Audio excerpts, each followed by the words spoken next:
Hello there, Shortcuts. This is video 2 for this week's Shortcuts price list, which will be published at 9 p.m. March 3rd, Sydney time, 9 p.m. Sydney time, as normal. If you would like to be on this price list, have a look in the description below and use the form to fill in your details, or wait to the end of the video and I'll give you my contact details. As I explained on the genre video, this is an unashamedly higher end rarities and first press list. I did a list of pretty special hip-hop, jazz and blues a few minutes ago, which will be up on YouTube very soon. This list is rarities and first presses from the 2000s and the 1990s.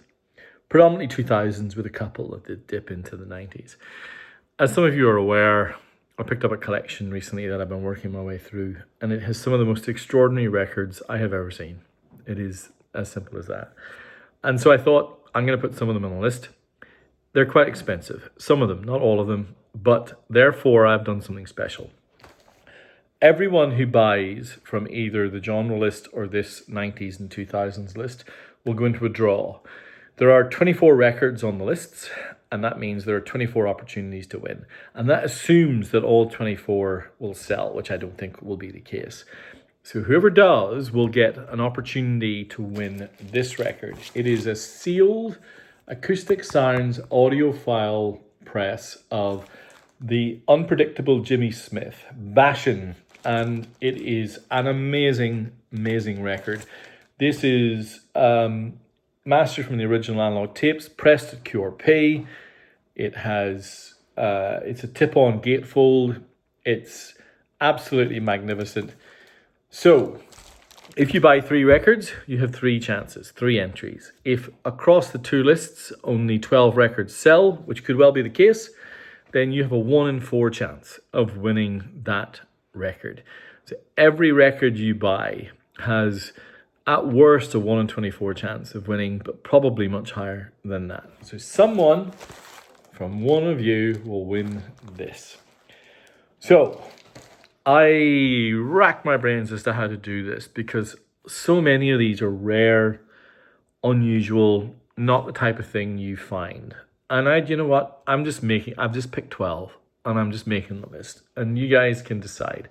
You can ignore them and say, no, not interested. Or you can lean in and get some records that are truly special. And you have the opportunity of winning that glorious audiophile sealed pressing Acoustic Sounds of Jimmy Smith. All right.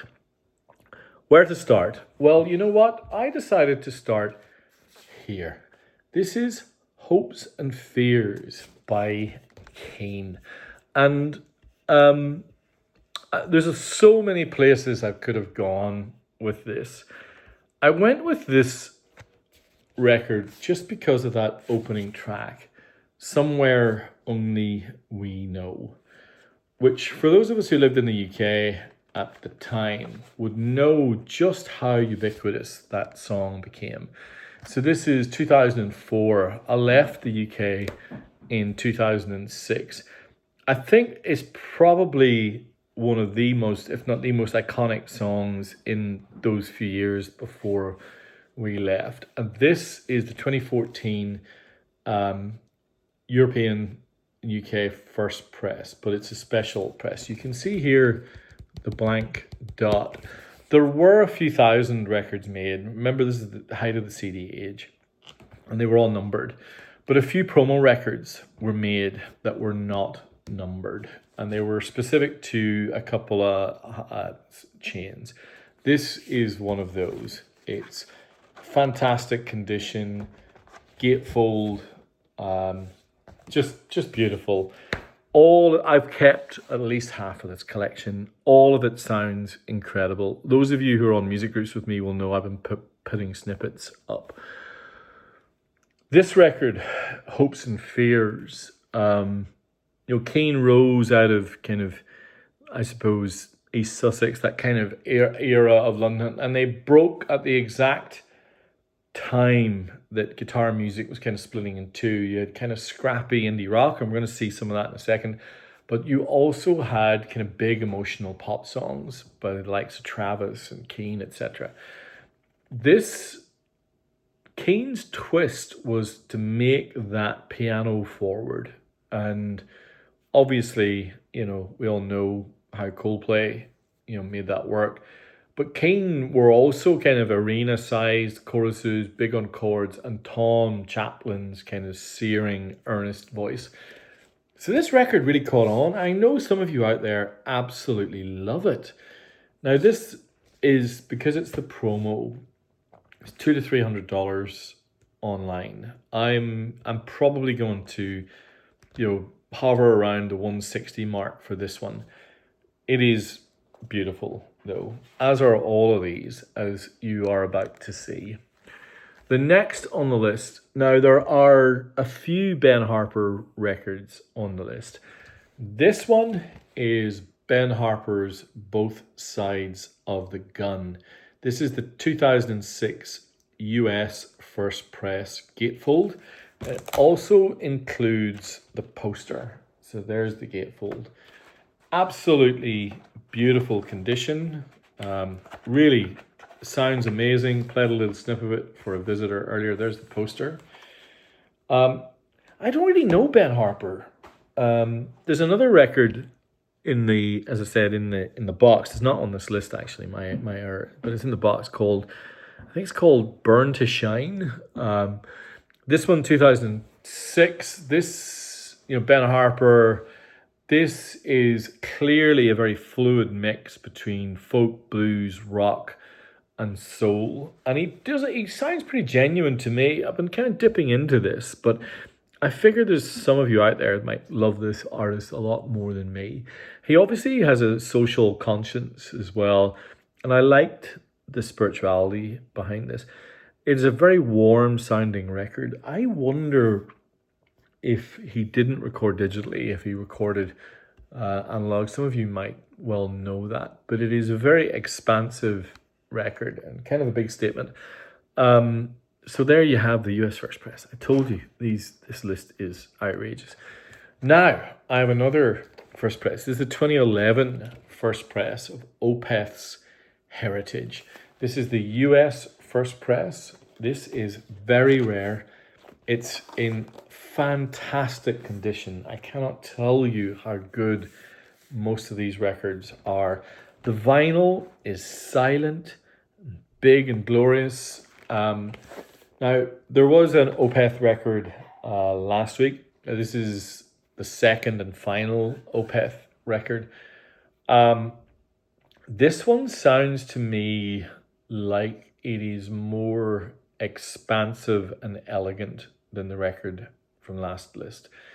This definitely is increasingly proggy, but isn't all about speed and brutality. And so I wonder if someone might really give me a little bit more of the history of this particular record. I don't think there are any extras other than no, I tell a lie. There's a lyric sheet at the very least, but yeah, Opeth's Heritage, again, First Press in just magnificent condition. All right, let's return to 2000s UK, 2006 this time. I spoke about this split that was happening where you've got Keane and Coldplay with this hyper melodic, piano forward, arena sized songs, and then you've got this other break that's kind of scrappy and indie and more kind of, I suppose, organic and not designed necessarily for stadiums. And this is Inside In, the Inside Out by the Kooks, and this is the European First Press again. Now the Kooks were from Brighton, and I remember just how rabid a following they just seemed to have out of nowhere. The music was very sunlit, very melodic, immediately approachable. I suppose kind of I could hear the Britpop influences, that kind of afterglow. But they were closer to the Libertines and Pete Doherty than Coldplay. And so you've got part radio-friendly charm and part scruffy, scraggy, melodic, bright, bouncy songs, and lots of sing-along choruses. Again, this is the gatefold, again in lovely condition, but this one's a little bit different because it had, you can see here, there's the songs, the original LP, but it's a 2 LP, and that is because the first press had an extra record, and the record was a live album recorded in Abbey Road. And so here you've got live at Abbey Road, as well as, in fact, there's a little note here, includes bonus vinyl live Abbey Road in Studio 2. So if you are a Kooks fan, this is the first press, and it's probably a little bit of a holy grail. All right, now, maybe the biggest band of that early 2000s era in the UK was this band, the Stereophonics. Welsh, gravelly voice, kind of, I suppose, one of the great UK kind of working man successes, road tested, no frills rock and roll.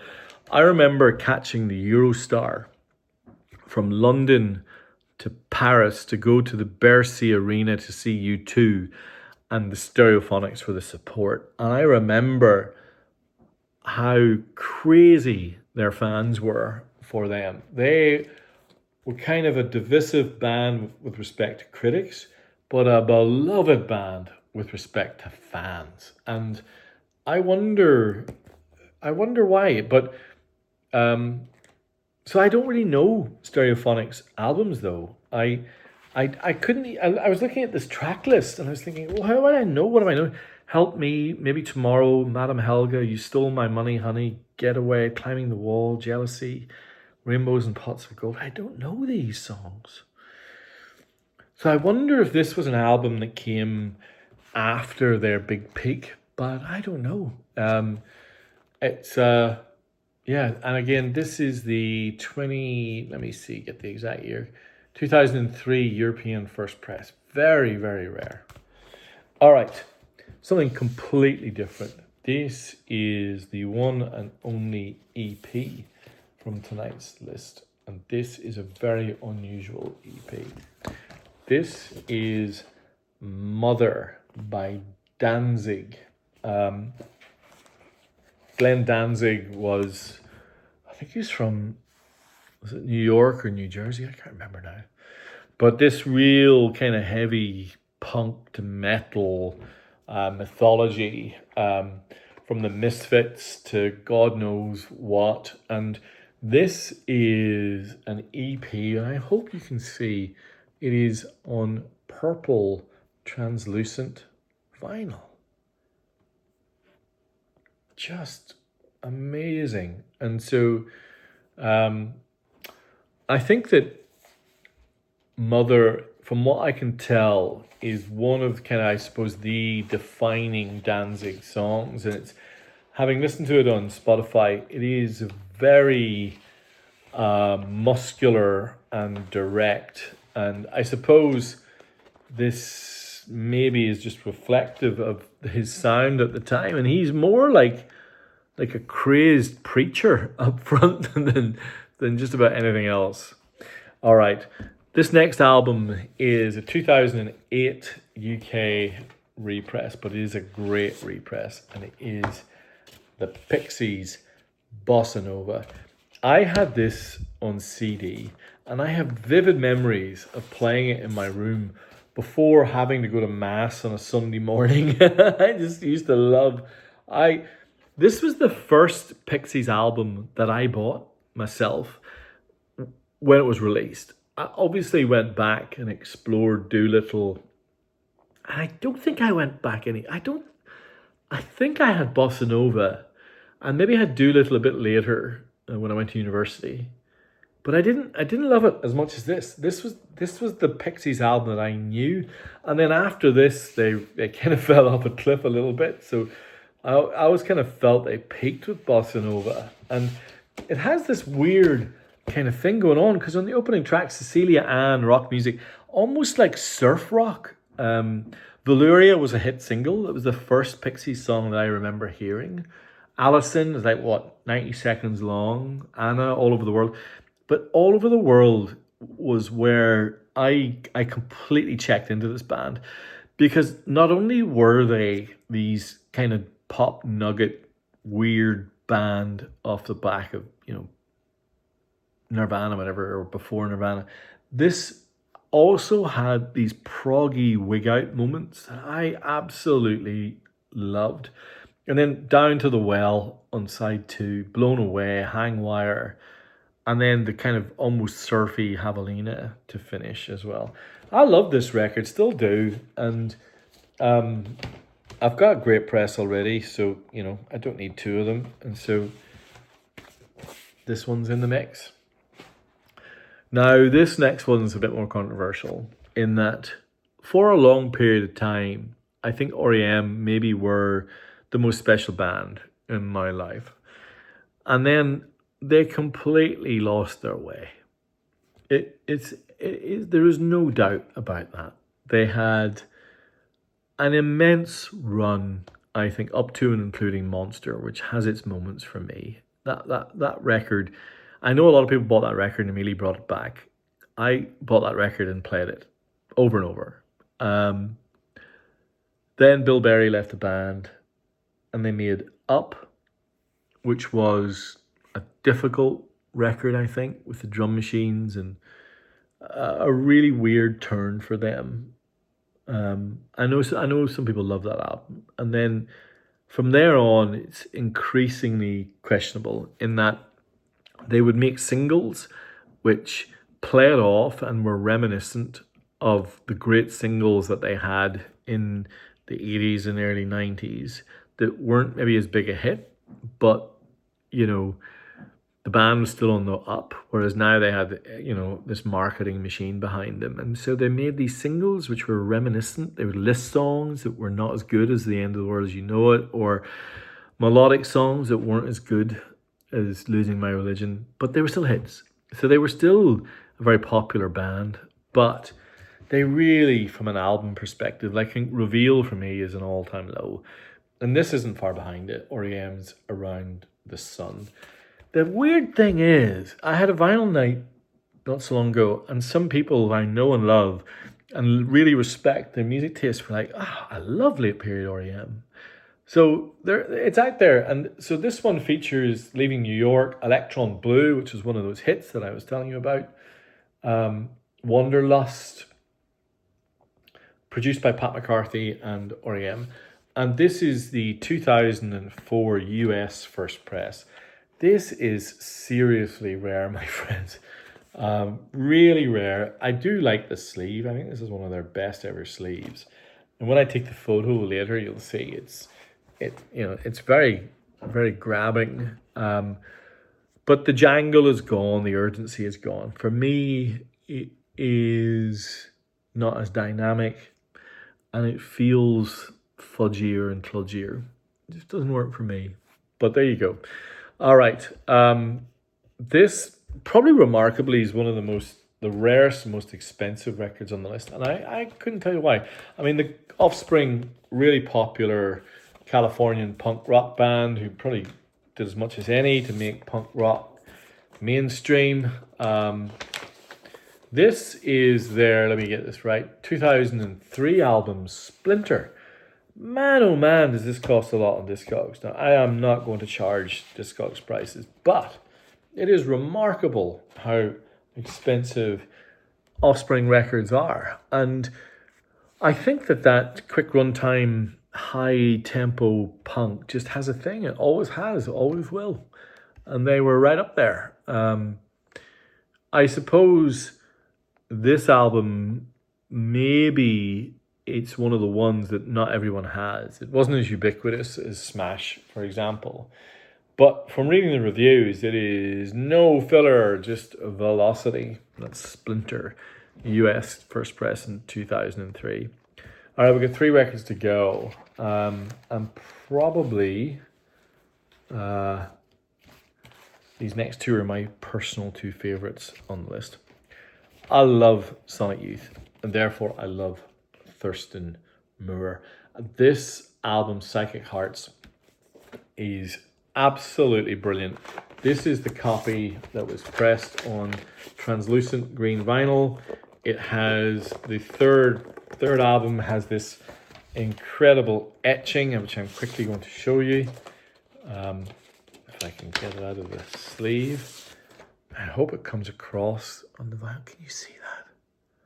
Look at that. The Psychic Hearts. It's amazing. Fantastic record. I love it. Of course, Thurston Moore was born in Florida, but is ubiquitous with New York City. And you can hear the cool of New York all the way through this magnificent album. Absolutely love it. I have this exact copy with the same green translucent vinyl. It's well worth the price of entry. This is longer form. This has wonderful droney guitars. It's shimmer and light, not as heavy as Sonic Youth. Love it, love it, love it. And this came out, what year did this come out? 2000 sorry, this is 1995. And that is the US First Press Special Edition. All right, just 2 to go. I think this might be the most popular record on the list. This is UNKLE's Entitled Stories for Film. This is the 2008 UK first press. Of course, this is James Lavelle out of London, at crossroads of trip hop, electronica, rock, cinematic, kind of mood taking. And I think this is the basis of this record. It almost sounds like, it does sound like cinematic outtakes. You've got Entitled, Synthetic Water, Cut Me Loose. And these were all pieces of music that it sounded could be vignettes and mood pieces from movies. And so he pulled them together. Reading the reviews of this are just people raving about that record. And there are also those who don't like it at all. So there you go. All right, one more 90s record to go. This is from 1997, still in the shrink wrap. This is the US first press in shrink, in fantastic condition of, and it is, and you will know us by The Trail of Dead. I remember this coming out from Austin, Texas, kind of this cult legend, indie rock, punk band, a live reputation that bordered on criminal in the best way, very raw and urgent. And I just put it on here because I suspect there might be one of you who loves that band. We shall see. Now, as a reminder, there's 12 records on the list, 12 records on the genre list. If you buy one, you will get an entry into the draw to win a copy of the Unpredictable Jimmy Smith. This is Bashin', sealed acoustic sound series audiophile. I'm giving you guys a great record. Please like, subscribe. If you want to be on the price list for this batch of records, and you can join using the link in the description below, or drop me an email, shortcutsrecordsaus@gmail.com. Please comment, like. This is not a typical list. This is a special list. Let me know what you thought. And price list will be published 9 p.m. this Wednesday, March 3rd, 9 p.m. Sydney time. Over and out.